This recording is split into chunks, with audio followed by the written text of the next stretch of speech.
Today I'm going to show you a quick and easy way to perform security checks on ad hoc data using simple drag and drop.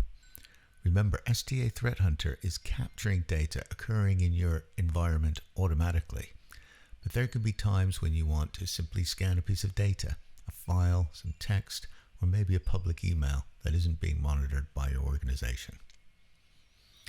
After logging into my account, I'm presented with my incident response dashboard. There are numerous customizable dashboards to choose from. This one is really good for a security analyst view. So firstly, I'm going to start with email. I'm going to simply drag the contents into DataHelix for scanning like this.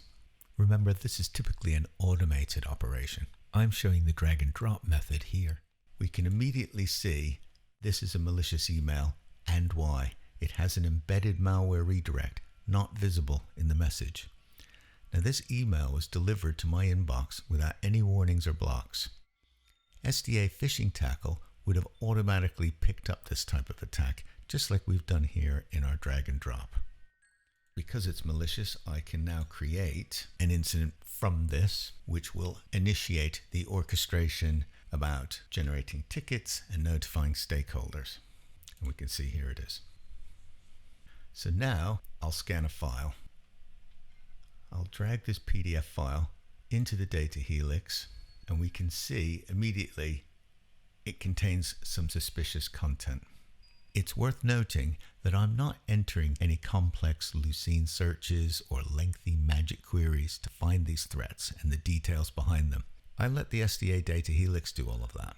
It's also clear this isn't antivirus scanning, it's content threat scanning. Although SDA's orchestration technology will happily include your OpSWAT or VirusTotal or other subscription into its scans. That is the beauty of automation. To dive into our groundbreaking technology in more detail, check out our product demos and visit SOCautomation.com today. And as always, thanks for watching.